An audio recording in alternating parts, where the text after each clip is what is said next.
Comment trouver un appartement au Canada et surtout à Toronto? Parce que moi j'habite à Toronto depuis plusieurs mois maintenant et je vais vous donner tous les tips que j'ai eu et que j'ai eu besoin pour trouver un appartement entre guillemets rapidement, parce qu'il y a aussi des erreurs et des choses à éviter. Je vais commencer par le simple. Quelles sont les options pour trouver un appartement au Canada? Alors il y a plusieurs options. Déjà il y a l'option classique, donc c'est trouver un Airbnb ou un logement temporaire, mais ça sera pas sur long terme, donc celle-là on va l'enlever directement. Sinon il y a de trouver par toi-même, donc en cherchant sur les sites comme realtor.ca, comme realms.ca, il y a condo.ca. Et la dernière option, c'est de faire la même chose, mais de rentrer en contact avec un agent immobilier. Du coup, j'ai contacté un agent immobilier. Comment les contacter, comment les trouver? Il y en a partout. Moi, ce que j'ai fait, c'est que directement, je suis allé sur les groupes Facebook, par exemple, les Français à Toronto, et j'ai demandé, ouais, vous connaîtriez pas un agent immobilier qui est fiable, blablabla, blablabla. Et du coup, j'ai regardé les réponses et tout ça, et je suis tombé sur une personne, un Français qui habite là depuis plusieurs années maintenant, et il est agent immobilier, et il m'a aidé à tout faire. Un agent immobilier, ça va t'aider à faire tous les documents, il va t'aider à tout faire. Et en plus de ça, tu ne paies rien. En fait, c'est le propriétaire de l'appartement qui paiera les frais d'agent immobilier à ton agent immobilier. Donc toi, en fait, il va être là juste pour t'aider, juste pour t'épauler à trouver un appartement, etc. Et derrière, il y a le propriétaire, dès que tu auras trouvé l'appartement, qui paiera des frais à l'agence et à l'agent immobilier.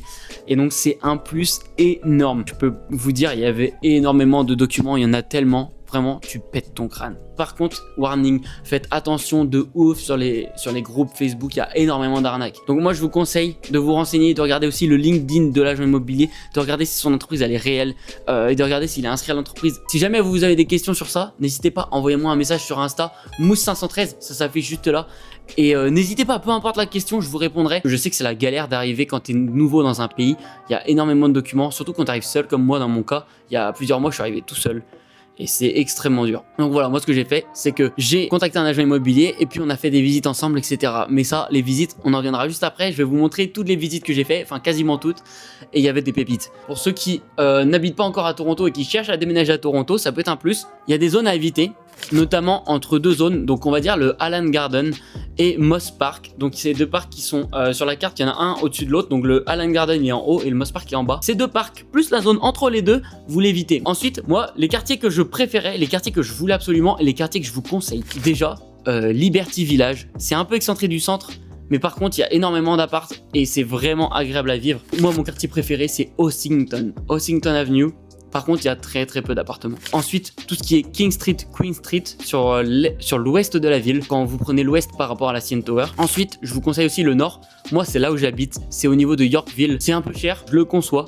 Mais par contre, le quartier est agréable, hyper agréable. Et il y a vraiment une praticité au niveau des transports en commun. Parce qu'en fait, t'es sur deux lignes. T'es sur les deux lignes principales. T'es entre les deux. Donc, c'est hyper pratique. Et je vous conseille aussi Distillery District. Toute cette zone-là, c'est vraiment agréable à vivre. C'est pas galère. Et puis sinon, si vous voulez vous excentrer un peu de la ville, je vous conseille Eglinton. Si je le dis bien, Eglinton, c'est dans le nord. Enfin, dans le nord. C'est vraiment à 25-30 minutes de métro du centre. C'est une sorte de mini Toronto, si on peut dire ça. Une sorte de mini downtown. Ensuite, à Toronto, moi ce que je vous conseille forcément, c'est de trouver un condo. Qu'est-ce que c'est un condo? En fait, un condo, c'est un grand immeuble, super grand, et dedans, t'auras tout. En fait, t'auras salle de sport, salle de meeting, enfin de réunion. Des fois, t'auras même des cuisines collectives, on va dire, avec des grandes cuisines ouvertes, des open space, avec des grandes salles à manger, plein de choses. Des fois, il y a des piscines intérieures. Enfin bref, avec plein de choses autour. Ça, c'est le gros avantage des condos. J'allais y venir, c'est que tout est compris dans le loyer. On va dire un petit 2 chambres et un grand 1 chambre, c'est 3000 $. Et à côté, bah forcément, tu payes pas la salle de sport. Ils sont quasiment tous équipés, les condos. Donc, t'as la salle de sport fournie. T'as tout ce qu'il y a dans l'immeuble en fait. Donc si t'as une piscine, t'auras la piscine de fournie, t'auras la cuisine, t'auras la salle à manger, t'auras le lounge, des fois il y a même des salles de cinéma, j'ai vu des salles de cinéma, donc des petites salles, donc c'est vraiment incroyable. Maintenant je vais enchaîner avec mes critères et mes recherches.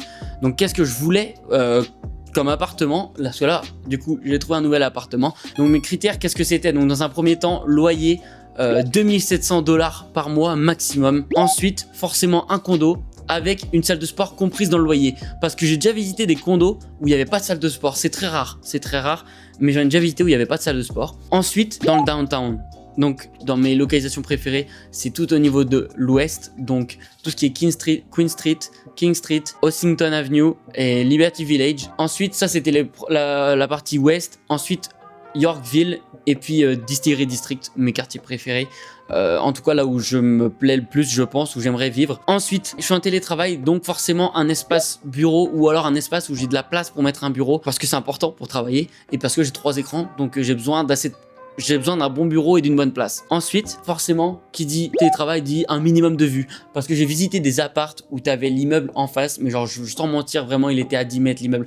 T'avais juste une voie, genre sens unique, en bas de la rue, tu vois. Donc c'était ça la largeur, c'était une voie de voiture. Donc tu voyais le mec en face dans sa chambre, tu vois, c'était un truc de ouf. Ensuite, le critère principal, une chambre minimum, séparée, donc pas un studio. Et un dernier plus, forcément, c'est dans tous les apparts comme ça, dans tous les condos, c'est que la cuisine est full équipée avec four, lave-vaisselle, micro-ondes, machine à laver, sèche-linge. Donc un autre critère, c'était le sèche-linge et la machine à laver dans l'appartement, ce qui est très très commun à Toronto. Dans les appartements, c'est ultra commun, mais j'en ai visité aussi quelques-uns. Je pense que vous allez en voir dans les prochaines visites que je vais vous montrer juste après, qui n'avaient pas ça dans l'appartement.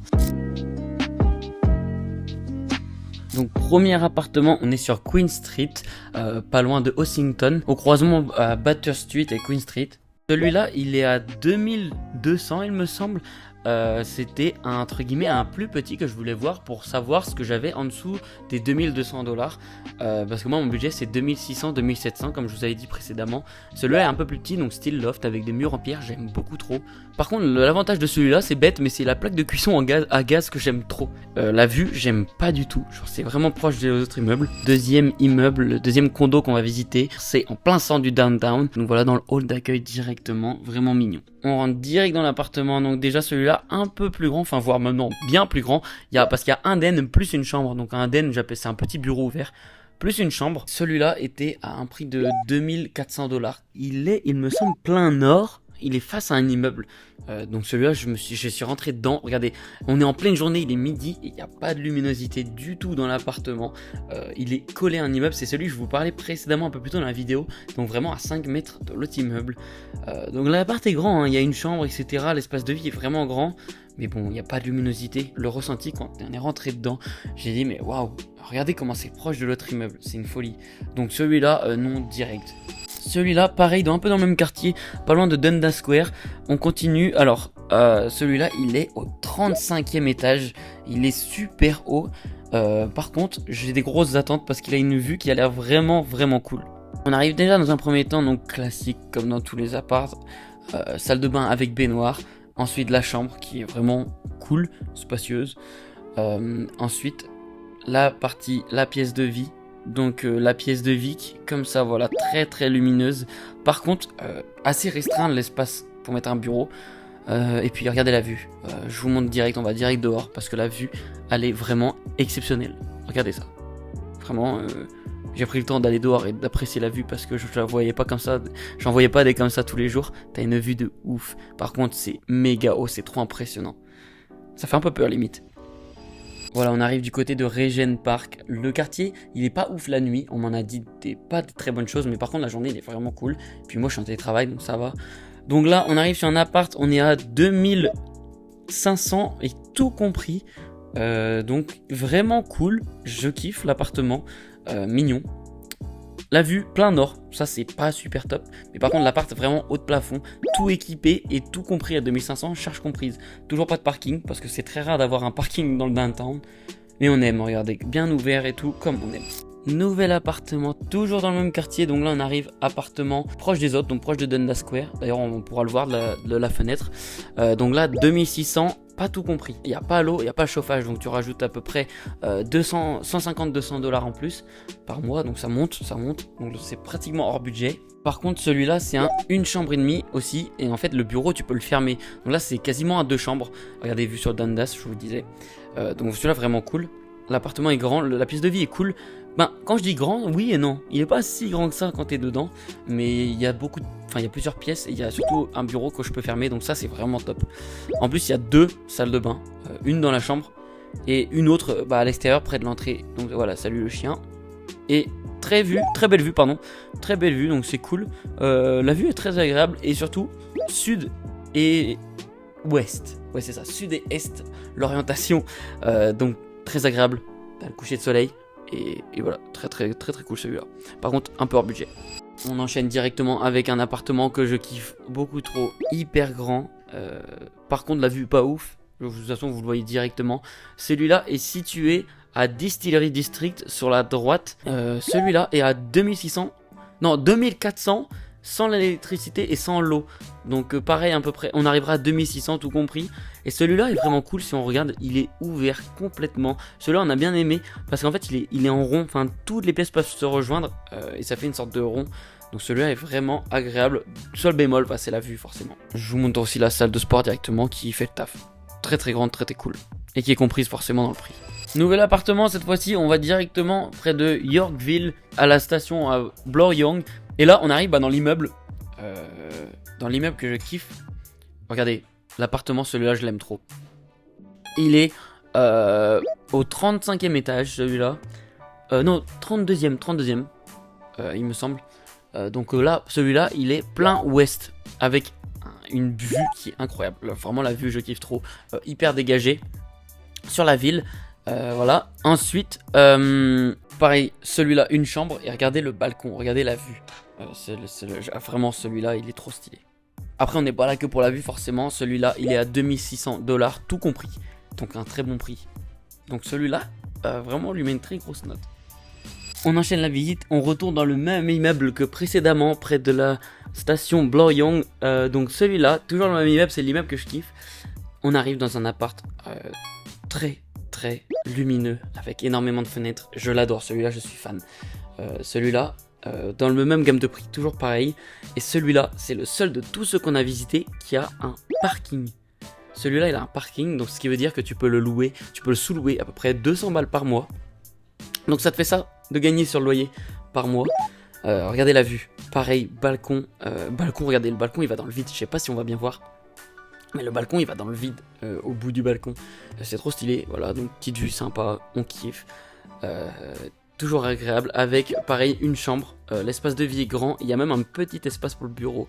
Voilà. Dernier appartement, même prix, 2600, tout compris. Celui-là, une chambre et un petit den. Donc un petit espace, soit pour un bureau, soit pour du rangement. La pièce de vie, vraiment cool. La vue, plein sud. Et la vue est assez dégagée, donc celui-là, très agréable aussi. Celui-là est un peu plus proche de Saint-Laurence Market. Mais celui-là, je l'aime vraiment bien aussi. Celui-là, je pense que je vais le mettre dans mon top 3. L'espace de vie est vraiment grand. Salut le toutou. Et la vue est cool, la vue est agréable. Donc voilà, avec un petit balcon comme d'hab. Voilà, on se retrouve juste après les visites. Donc là c'est fini avec les visites d'appartements. Donc je vais vous faire un top 3 tout simplement des appartements que j'ai gardés, dont un où j'ai fait une offre. Vous verrez prochainement c'est lequel où j'ai fait une offre. Avant de donner mon top 3, écrivez-moi dans les commentaires quel aurait été votre top 3 à vous. Ça m'intéresse de savoir et d'avoir votre avis sur les appartements que j'ai visités. On va commencer par le top 3. Alors celui-là c'était celui qui était présent à Regent Park. Celui-là, j'ai vraiment aimé l'emplacement, il était grand, il était bien situé, il était neuf, juste en plus au niveau de la ligne de tramway, donc c'était vraiment cool. Le seul bémol, c'était plein nord, il était à 2500 tout compris, donc ça rentrait dans le budget, c'était vraiment ce qu'il fallait en fait. On va pas perdre de temps sur le classement, mon top 2, celui à Distillery District. Celui-là, il était à 2400, par contre, rien de compris, donc pas l'eau, pas l'électricité, pas le chauffage. Celui-là, je l'ai mis top 2 parce qu'il est très grand. Il était très grand, même s'il n'y avait pas une vue exceptionnelle, il était vraiment super grand. J'ai apprécié celui-là mais vraiment beaucoup. Le seul problème c'était la vue comme je vous disais et puis le prix. Et mon top 1, le top 1 je pense que c'est celui-là. Pour moi c'est vraiment mon préféré, coup de cœur. Le quartier coup de cœur, Bloor-Young. Et surtout il y avait un parking, on peut en tirer 200 $ si on le met en sous-location. Donc c'est clairement ce que je vais faire si j'arrive à l'avoir celui-là. Donc voilà, fini avec mon classement. J'ai fait une offre dans un des 3 appartements, un du top 3. Merci d'avoir suivi cette vidéo. Les mecs, j'espère que ça vous aidera à trouver un appartement à Toronto et surtout au Canada, c'est ce qui est le plus important. Restez branchés les mecs, on se retrouve bientôt pour la suite et pour le reveal du coup de l'appartement duquel j'ai choisi et d'un room tour complet en détail.